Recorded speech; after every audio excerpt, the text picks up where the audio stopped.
नमस्कार दोस्तों, home science academy में आपका स्वागत करती हूँ। आज आपके लिए जो भी आपका चल रहा था कॉन्सेप्ट ऑफ डेवलपमेंट, क्या इस कम्युनिकेशन में चैप्टर है, इसमें मैंने आपको बताया है इसके कितने मॉडल्स होते हैं और इसमें आपके लिए आज लेकर के आए हैं इंडिकेटर ऑफ डेवलपमेंट, यानी कौन कौन से इंडिकेटर होते हैं, सूचक होते हैं जो हमारे डेवलपमेंट को प्रभावित करते हैं, जिसकी वजह से हम कह सकते हैं डेवलपमेंट हो रहा है। तो डेवलपमेंट हमने आपको बताया था कल कि हमारी सामाजिक, आर्थिक जो विकास होता है, स्तर में जो विकास होता है, इन सबको मिला करके हमारा विकास में के अंतर्गत आता है। अब मैं आपको बताऊंगी कि विकास के लिए कौन कौन से सूचक होते हैं। तो देखते हैं इसमें हमारा है, देखिए हमने कल इस पर चर्चा किया था। दो चीजें होती हैं, एक इकोनॉमिक ग्रोथ होता है और एक इकोनॉमिक डेवलपमेंट होता है। इन दोनों में डिफरेंस है, लेकिन जो इकोनॉमिक ग्रोथ होता है ये मुख्य रूप से जो फोकस होता है वो केवल आर्थिक विकास, आर्थिक वृद्धि के लिए होता है। यानी कह सकते हैं इनकम, कह सकते हैं हमारी जो अर्थव्यवस्था होती है ये अर्थ को लेकर के चलती है। अर्थ में यदि विकास हो रहा है तो वो विकास को मानती है, जिसको हम बोलते हैं इकोनॉमिक ग्रोथ या आर्थिक समृद्धि। लेकिन जीवन की गुणवत्ता में यदि विकास नहीं होता है, जीवन की गुणवत्ता में कोई परिवर्तन नहीं होता है, तो वहां पर आर्थिक विकास नहीं होगा। ये केवल जो है केवल आर्थिक समृद्धि होगी। तो देखते हैं इसमें हमारा है ऐसे कौन कौन से कारक हैं जो इकोनॉमिक ग्रोथ के लिए जिम्मेदार होते हैं। देखिए ये उत्पादन में ये मुख्य रूप से जो होता है ये क्वांटिटेटिव होता है। क्वांटिटेटिव का मतलब मात्रात्मक होता है, यानी कितना ग्रोथ हुआ, कितना शेयर बढ़ा, कितनी चीजें इनकम हमारी बढ़ी, इन सब चीजों पर मायने रखता है। यानी कहने का मतलब है ये क्वांटिटेटिव होता है, यानी मात्रात्मक केवल इवैल्यूएशन करता है, मात्रात्मक रूप में गणना करके उसका रिजल्ट देने का काम करता है। अब देखिए इसमें हमारा है यदि हमारे उत्पादन जो भी हमारा प्रोडक्ट है उसके उत्पादन में वृद्धि होगी तो जीडीपी क्या होता है, जीडीपी, जीएनपी और पीसीआई, इन सब में जो है परिवर्तन होना, इन सब में वृद्धि होना ही क्या होता है, इकोनॉमिक ग्रोथ का सूचक होता है। इसका जीडीपी बढ़ना, जीएनपी बढ़ना और प्रति व्यक्ति आय के बढ़ना ही आर्थिक वृद्धि के लिए मुख्य रूप से मापदंड माने जाते हैं। और इन तीनों में सबसे समृद्धि का जो मापदंड होता है वो हमारा पीसीआई है, यानी पर कैपिटा इनकम है। क्या है, पर कैपिटा इनकम होती है। इसमें क्या है, प्रति व्यक्ति आय में वृद्धि को जो है माना जाता है आर्थिक समृद्धि का मापदंड। तो देखते हैं हमारा जो जीडीपी है, अब देखते हैं यहाँ पर जीडीपी क्या होता है और जीएनपी क्या होता है और पीसीआई।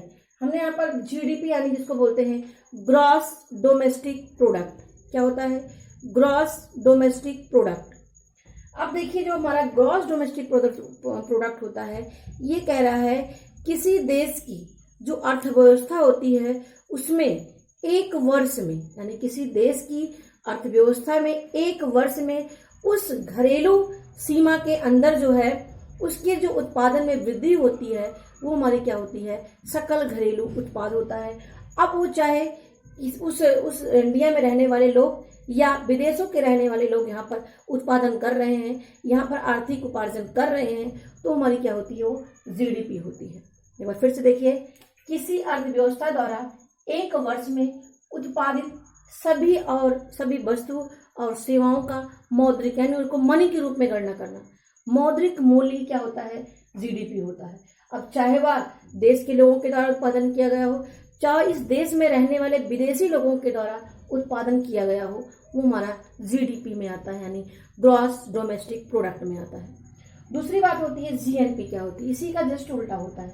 इसमें क्या है, देश के नागरिकों के द्वारा, जैसे हम लोग भारत के नागरिक हैं तो देश के नागरिकों के द्वारा चाहे वो उसी देश में रहे या किसी दूसरे देश में जाकर रहे और वो उत्पादन कर रहे हो, धन का उपार्जन कर रहे हो, प्रोडक्ट का उत्पादन कर रहे हो, उनसे जो अर्जन होता है वो हमारी क्या होती है, जीएनपी होती है। यानी चाहे वह देश में हो या देश के बाहर रह रहे हो। जैसे इंडिया के लोग विदेश में हैं तो विदेश में जो अर्जन कर रहे हैं वहां काउंट नहीं किया जाएगा, वहां पे जीडीपी काउंट किया जाएगा, लेकिन हमारे इंडिया में उसको क्या किया जाएगा, उसका जीएनपी जो है काउंट किया जाएगा। यानी जो विदेशों में रह रहे लोग हैं वो एक धन का अर्जन कर रहे हैं और हमारे इंडिया में धन का अर्जन कर रहे हैं, उत्पादन कर रहे हैं, इन दोनों को जो है क्या कहेंगे, जीएनपी कहेंगे। चाहे वो देश में रह रहे हो चाहे वो देश के बाहर रह रहे हो, उसे बोलते हैं जीएनपी। और हमारा जो जीडीपी होता है ये जीडीपी होता है किसी अर्थव्यवस्था में एक वर्ष में जो उत्पादित होता है और उसको मौद्रिक रूप में परिवर्तन करके उसको जो गणना करके बताया जाता है वही हमारी क्या होती है, जीडीपी होती है। चाहे वो इस देश के लोग हों, चाहे वो किसी अन्य देश के लोग हों और हमारे यहाँ रह करके वो उत्पादन कर रहे हों, तो हमारी क्या होती है, वो जीडीपी होती है। तो ये बातें समझ आ गई होगी। जीडीपी, जीएनपी, ये आपके हर एग्जाम में पूछे जाने वाले क्वेश्चन हैं। तो ये हमारा देखिए आपका जीडीपी और जीएनपी प्लस पीसीआई। पीसीआई मतलब पर कैपिटा इनकम। क्या है, पर कैपिटा इनकम होती है ये। और इसमें क्या है, पर कैपिटा इनकम कैसे निकालते हैं, जैसे प्रति व्यक्ति आय। क्या है, प्रति व्यक्ति आय होती है। ये क्या, देश की राष्ट्रीय है। अब देश की राष्ट्रीय कैसे पता चलेगा, मान लीजिए किसी भी व्यक्ति, मान लीजिए किसी एक फैमिली का लेते हैं तो किसी का 50,000 मान लीजिए सैलरी है, किसी का 30,000 है, किसी का 15 है, किसी का 5,000 है। तो इन सबको मिलाकर के इसका एवरेज निकालते हैं। यानी मान लीजिए 4 लोगों का हम निकाल रहे हैं तो 4 से इसको मल्टीप्लाई, मतलब 4 से इसको भाग दे देंगे, जो निकलता है वही हमारी क्या होती है, पर कैपिटा इनकम होती है। उसी से ही जो है प्रति व्यक्ति आय निकाली जाती है। यदि इसमें बढ़ोतरी होगी तो हम कह सकेंगे कि हमारा जो राष्ट्रीय आर्थिक वृद्धि, आर्थिक समृद्धि हो रही है। आए दिन में परिवर्तन नहीं होता है तो हम कहते हैं आर्थिक समृद्धि यानी इकोनॉमिक ग्रोथ नहीं हो रहा है। इकोनॉमिक ग्रोथ कैसे निकालेंगे, जीडीपी, जीएनपी, पीसीआई के आधार पर जो है इकोनॉमिक ग्रोथ को निकाला जाता है। और प्रति व्यक्ति आय निकालने का मतलब है कि देश की कुल राष्ट्रीय आय कितना है प्लस कितनी जनसंख्या है, उससे मल्टीप्लाई कर देते हैं, उससे क्या निकल जाएगा हमारा, ये हमारा निकल जाएगा जो है राष्ट्रीय पर कैपिटा इनकम निकल जाएगी। अब देखिए, यदि यहाँ पर देखिए, यदि जीवन की गुणवत्ता में यदि सुधार ना हो तो वह आर्थिक समृद्धि नहीं होगा। देखिए इसके साथ साथ यहाँ पर एक चीज और ऐड कर दिया गया है, ये हमारे आर्थिक समृद्धि में हमारा गुणवत्ता आता है। अब गुणवत्ता का मतलब यहाँ पे जोड़ा जाता है कि देश की जो है स्वास्थ्य, रहने वाले लोगों के स्वास्थ्य, शिक्षा, आय, और इसके साथ साथ जो है उनकी अन्य चीजें, जैसे हमने यहाँ पर लिखा है कि उनकी जो समृद्धि होती है, जो उनका आर्थिक सूचकांक होता है, जैसे शिक्षा, स्वास्थ्य, प्रति व्यक्ति आय, ये क्या होते हैं, इसके सूचक का कार्य करते हैं। और ये जो होते हैं, 1 सेकंड 2 मिनट, हाँ, इसमें हम क्या बता रहे थे कि यदि जीवन की गुणवत्ता में सुधार नहीं होता है तो उसको इकोनॉमिक ग्रोथ नहीं माना जाएगा।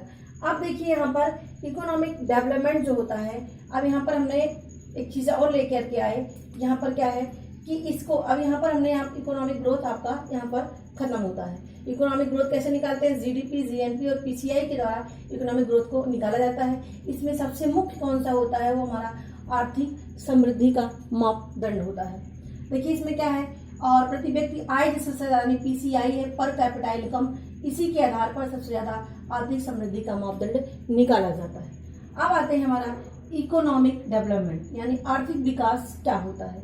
अब देखिए आर्थिक विकास जो हमारा होता है ये मुख्य रूप से क्वालिटेटिव होता है। क्या होता है ये क्वालिटेटिव होता है। अब देखिए क्वालिटेटिव यानी ये वस्तुनिष्ठ, ये हमारा जो है ये व्यक्तिनिष्ठ होता है। क्या होता है ये हमारा व्यक्तिनिष्ठ होता है, यानी ये हमारा ऑब्जेक्टिव होता है, और ये हमारा क्या होता है, सब्जेक्टिव होता है। कहने का मतलब है ये व्यक्तिनिष्ठ को आधारित होता है, और जो हमारा आर्थिक समृद्धि होती है वो वस्तुनिष्ठ होती है। तो ये दोनों बातें याद रखना, ये गुणात्मक होती है और ये हमारा मात्रात्मक होता है। देखिए हमारा जो इकोनॉमिक जो डेवलपमेंट है, ये हमारे राष्ट्रीय आय plus GDP plus PCI plus जीवन की गुणवत्ता में वृद्धि को आर्थिक विकास कहते हैं। देखिए यहाँ पर एक चीज और ऐड किया गया है, इन तीनों के साथ साथ एक चीज और ऐड क्या किया गया है, जीवन की गुणवत्ता में वृद्धि ही आर्थिक विकास होती है। यानी आर्थिक विकास, हम जब तक जीवन की गुणवत्ता को नहीं उसमें जोड़ेंगे, यानी उसमें शिक्षा, स्वास्थ्य को नहीं जोड़ेंगे, वहाँ के जो लोगों के रहने वाले का स्तर नहीं जोड़ेंगे उसमें, तो हमारा क्या है, वो आर्थिक विकास नहीं माना जाएगा। तो ये हमारा है। और इसके लिए क्या हो जाता है, इसके लिए वहां पर जो है अंक दिए जाते हैं। क्या दिए जाते हैं, अंक दिए जाते हैं। अब देखिए यहाँ पर जो अंक निर्धारित किया जाता है वो 0 से लेकर के 10 तक अंक निर्धारित किए जाते हैं। देखिए इसमें है कि जीवन की गुणवत्ता जो प्रभावित होती है हमारी आय, स्वास्थ्य, शिक्षा और जीवन प्रत्याशा, ये हमारे क्या होती हैं, जीवन की गुणवत्ता को प्रभावित करती हैं। देखिए हमने अभी आपको बताया आर्थिक विकास किसने से, जीडीपी, जीएनपी, पीसीआई प्लस जो हमारे जीवन की गुणवत्ता है, हमारा रहन सहन, शिक्षा, स्वास्थ्य है, ये भी उसमें ऐड किया गया है, तब उसको हम क्या बोलेंगे, आर्थिक विकास बोलेंगे। अब जो हमारा जो मैंने कहा है जीवन की गुणवत्ता, अब जीवन की गुणवत्ता में क्या क्या चीज आती है, देखिए जीवन की गुणवत्ता में आय, स्वास्थ्य, शिक्षा और जीवन प्रत्याशा। अब जीवन, देखिए आय तो समझ में आ रहा होगा, कितना लोगों की आय बढ़ रही है, क्योंकि आय की बढ़ने से अनुमान लगाएंगे। स्वास्थ्य, लोगों का स्वास्थ्य कैसा है, शिक्षा का स्तर कैसे है। अब जीवन प्रत्याशा का मतलब क्या होता है, देखिए यहाँ पर हमने लिखा है लाइफ एक्सपेक्टेंसी रेट क्या होती है, यहाँ पर मैं इसको यहाँ पर डिफाइन कर दे रही हूँ। लाइफ एक्सपेक्टेंसी रेट क्या होती है इसमें, कि जीवन जीने की उम्र कितनी होती है। इसे बताया जाता है कि मोस्टली रूप से जो लोग होते हैं, कह सकते हैं कि जो माना जाता है कि स्त्रियों की उम्र जो है पुरुषों से ज्यादा होता है, उनकी यानी जीवन जीने की जो होती है उम्र होती है वो पुरुषों से ज्यादा मानी जाती है। यानी है जीवन जीने की उम्र को ही क्या बोलते हैं, जीवन प्रत्याशा। क्या बोले जाते हैं, जीवन प्रत्याशा बोलते हैं उसको। तो ये हमारी होती है लाइफ एक्सपेक्टेंसी रेट। तो ये देखिए हमारा है, जिसको हम LER भी बोलते हैं। क्या बोलते हैं, LER भी बोलते हैं।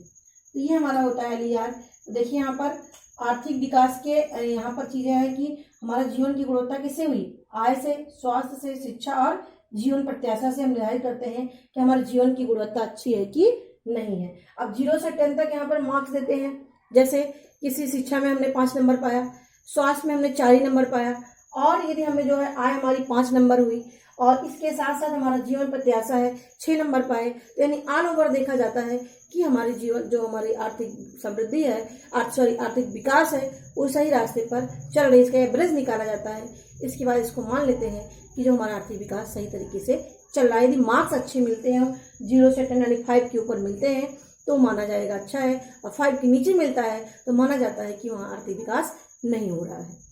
अब देखते हैं हमारा जो basic needs.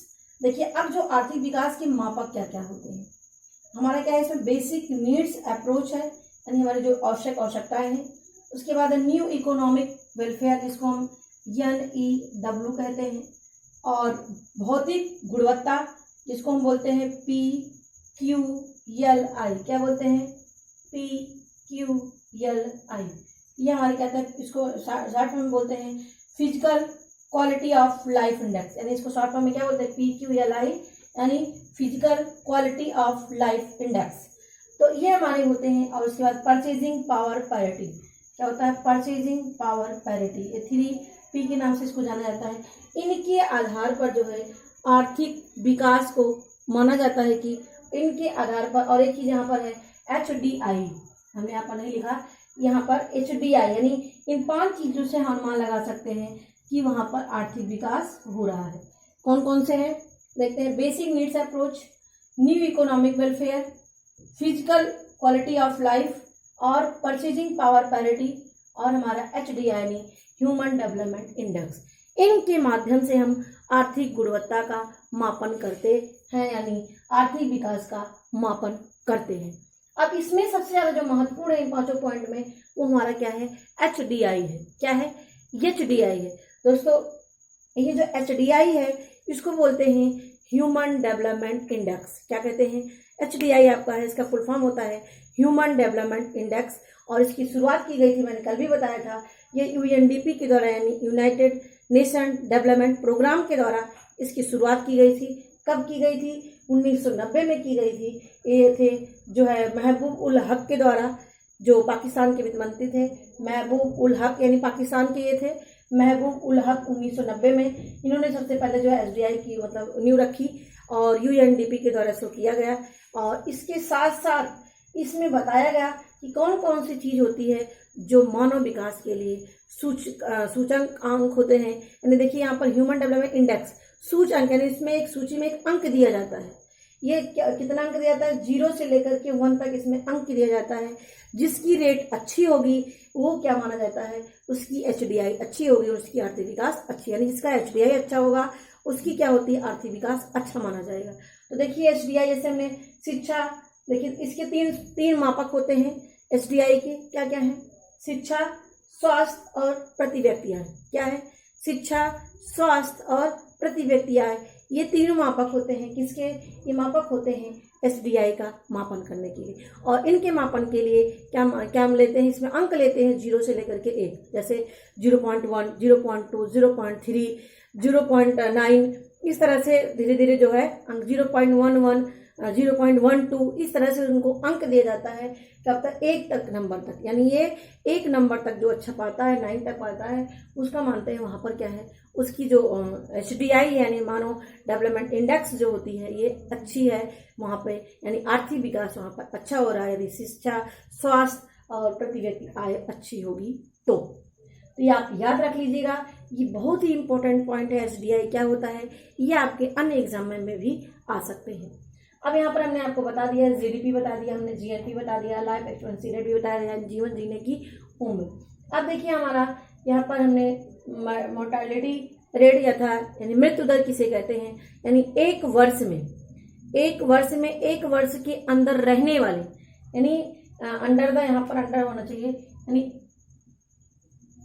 Under year 1 as, यानी 1 साल के अंदर, 1 साल तक के जो बच्चे होते हैं उनके मरने की संख्या कितने पर, 1000 लाइव बर्थ, यानी कहने का मतलब है 1000 जीवित बच्चे पर 1 साल के अंदर जो बच्चे हैं उनके मरने की संख्या को ही क्या बोलते हैं, क्या बोलते, IM यानी मोर्टेलिटी रेट बोलते हैं, यानी मृत्यु दर कहते हैं। इन्फेंट मोर्टेलिटी रेट, शिशु मृत्यु दर।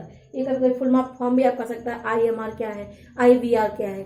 तो इन्फेंट मोर्टेलिटी रेट और IBR है इन्फेंट बर्थ रेट।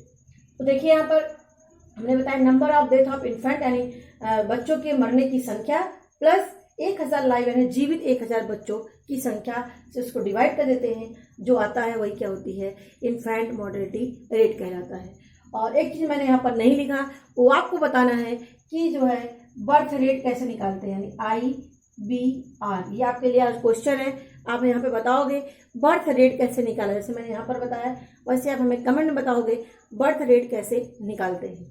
अब यहाँ पे हमने बताया लाइफ एक्सपेक्टेंसी का मतलब होता है व्यक्ति के जीवन जीने की उम्र कितनी होती है, तो ये हमारी लाइफ एक्सपेक्टेंसी होती है। तो ये हमारा पूरा टॉपिक हो गया है। तो आशा करती हूँ कि टॉपिक आपको अच्छे समझ में आ गया होगा। एक बार इसका स्क्रीनशॉट ले लीजिए और एक बार इसको मैं फिर से डिटेल कर देती हूँ। देखिए हमारा इकोनॉमिक ग्रोथ होता है और इकोनॉमिक डेवलपमेंट होता है। इकोनॉमिक ग्रोथ हम GDP, GNP और PCI से निकालते हैं, और PCI को निकालने के लिए पब्लिक पर कैपिटा इनकम को निकालने के लिए देश की राष्ट्रीय आय बटे जनसंख्या से डिवाइड कर देते हैं, हमारी प्रति व्यक्ति आय निकल जाती है। और जीवन की जो हमारा आर्थिक विकास होगा, आर्थिक विकास तभी माना जाएगा जब उसमें जीवन की गुणवत्ता को उसमें ऐड किया जाएगा।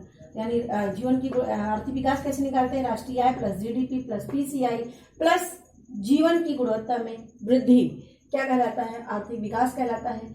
और ये जो हमारा जीवन की गुणवत्ता में क्या क्या आता है, आय, स्वास्थ्य, शिक्षा और जीवन प्रत्याशा आती है। अब इसके लिए 0 से 10 तक मार्क्स दिए जाते हैं। जो मार्क्स 5 से ज़्यादा पाते हैं वहाँ की जो होती है आर्थिक विकास अच्छी मानी जाती है, उस देश की अच्छी मानी जाती है।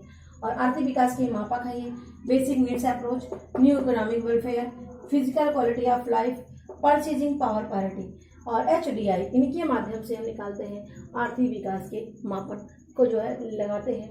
और ये HDI होता है, SDI ह्यूमन डेवलपमेंट इंडेक्स होता है। 1990 में इसकी शुरुआत की गई थी, महबूब उल हक के द्वारा शुरुआत की गई थी। और HDI 3 तत्वों से निकालते हैं, शिक्षा, स्वास्थ्य और प्रति व्यक्ति आय। इसके लिए भी 0 से लेकर के 1 अंक तक दिए जाते हैं। और GDP हमने बताया, GNP GDP मतलब होता है कि एक वर्ष में किसी देश के में जो रहने वाले लोग हैं उनके द्वारा उत्पादन की जाने वाली वस्तु या सेवाओं का मौद्रिक मूल्य क्या कहलाता है, GDP कहलाता है। चाहे उस देश के रहने वाले लोग हों, चाहे विदेशों के रहने वाले लोग हमारे इंडिया में रहते हों, इन्हीं को हम क्या बोलते हैं, GDP कहते हैं। और हमारा GNP क्या होता है, ये ग्रॉस नेशनल प्रोडक्ट होता है। ये में देश के नागरिकों के द्वारा उत्पादित वस्तु और सेवाओं की माप की जाती है, चाहे वो देश में रह रहे हो चाहे वो देश के बाहर रह रहे हो, उनको बोलते हैं GNP। और IMR मैंने बताया number of death of infant बटे 100 लाइव बर्थ जो होते हैं उसी से उसका हम अनुमान लगाते हैं। अब आपका लाइफ एक्सपेक्टेंसी मैंने आपको बताया जीवन जीने की उम्र होती है कितनी है, इसको लाइफ एक्सपेक्टेंसी रेट कहते हैं। और आपके लिए आज का क्वेश्चन है IBR। क्या है IBR? और कुछ बच्चों ने मैंने कल क्वेश्चन पूछा था PRA का फुल फॉर्म क्या है और RRA का क्या है। PRA यानी पार्टिसिपेटरी रूरल अप्रेजल और RRA क्या है, रैपिड रूरल अप्रेजल होता है। ये दोनों बहुत ही इंपॉर्टेंट है एप्लीकेशन कम्युनिकेशन में। जो पीआरए के जो टूल्स हैं वो आपके वहाँ से क्वेश्चन अवश्य ही आते हैं। तो मैं उसको जो है अभी थोड़ा खत्म हो जाता मैं आपके लिए पीआरए और आरआर के लेकर के आऊँगी। तो आज के लिए आपका क्वेश्चन है आईवीआर को कैसे निकालते हैं, जो बच्चों शिशु जन्म दर कैसे निकाला जाता है उसका फॉर्मूला आपको लिख कर हमें बताना है। तो ये हमारी वीडियो है, आशा करती हूँ कि आपको समझ में आया होगा।